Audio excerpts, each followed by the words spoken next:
Man labai gaila, aš nematau bent jau iš savo sėdėjimo vietos, kad būtų Monika Navickienė.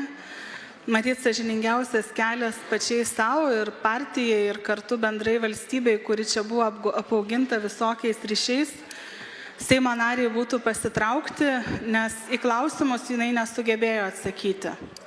Lygiai taip pat apgailėtinai atrodė visa situacija, kuomet ikiteisminių tyrimų metu konservatoriai puolė tirti ir Druskininkų merą, puolė tirti Kauno merą ir ikiteisminiai tyrimai tirti konkurentus rinkimuose, prie savivaldybių rinkimus iš tiesų netrukdė.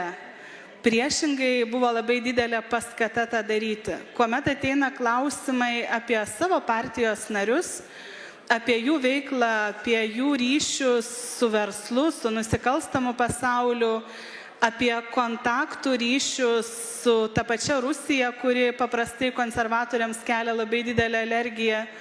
Tai tų klausimų šituo atveju kažkodėl nekelia nei santykiai su Rusija, paminėtų Monikos Navickienės aplinkos žmonių ir Trinkūnaitės, nei kitų asmenų. Tai aš tik palinkėčiau, kad vis dėlto tie dvigubi standartai kažkada Lietuvos Respublikos Seime išnyktų.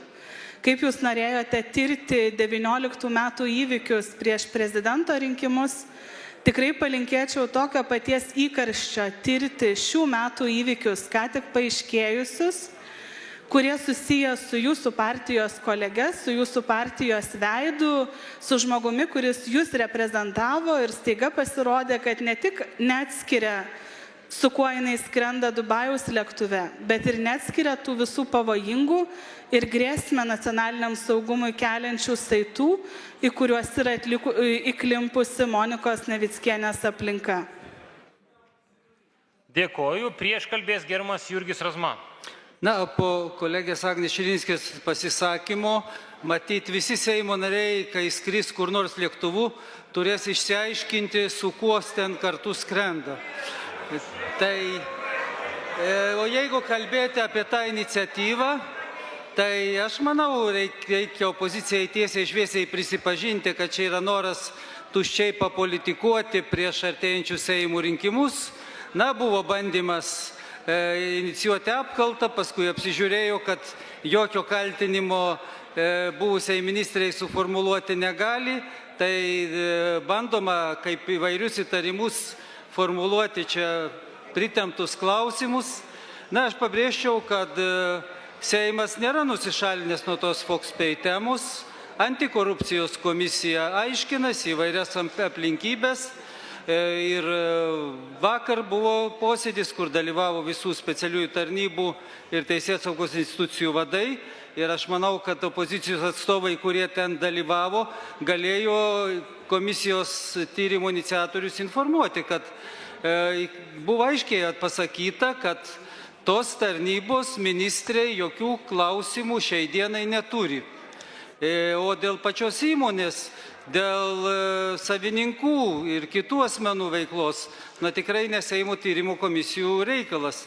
Tai nėra ypatingos valstybinės svarbos klausimai, kas yra reikalaujama inicijuojant laikinasis tyrimo komisijas. Tai yra klausimai, kurios gali tirti ir atsakyti atitinkamas struktūros ir institucijos. Ir beje yra Konstitucinio teismo pasakyta, kad laikinosios tyrimo komisijos negali būti inicijuojamos dėl tų klausimų, į kuriuos turi atsakyti kitos valstybės institucijos ar spec tarnybos. Tai dėl to kviečiu atmesti tą politikavimų grįstą iniciatyvą ir neužsiimti komisijos kūrimu, o antikorupcijos komisija toliau, kaip ir sutarėm, tęsia darbą ir valdančiųjų atstovai čia tikrai netrukdo kelti pačius įvairiausius klausimus. Aš noriu sureaguoti į tuos čia nuskambėjusius aiškinimus, kad Navickienės skrydis lėktuvu yra vos neeilinis skrydis. Tai gerbiamas Jurgi, jūs prisiminkite savo žodžius, kaip jūs vanojote Birutę Vėsaitę, kurios gauta dovana iš toli neprilygo tai dovanai, kurią gavo Monika Navickienė, gaudama iš esmės pajamas paslaugomis ir bilietais, kurios viršyje pusę jos metinio darbo užmokesčio. Tai čia jūs, kai Seimo narė ir ministrė jūsų gauna dovanėlės, nesuregistruoja VMI, nedeklaruoja, nuslepia mokesčius ir tik tai pagauta juos susimoka, jums atrodo su tuo skrydžiu viskas yra labai gerai. Kai turime socialdemokratų ministrę, kuri prieš 3 ar kiek kadencijų skrido, ten buvo viskas taip blogai, kad jūs Birutei Vėsaitei siūlėte trauktis iš Seimo. Tai vat ir tie dvigubi standartai, kaip jūs vertinate oponentus ir kaip jūs vertinate, kuomet jau, taip sakant, kepurė dega patiems. Na, čia kaip įprasta kaltinimai valdantiesiems, bet opozicijai aš linkiu išsiaiškinti, ar tik 37 Seimo narius beturit opozicijoje.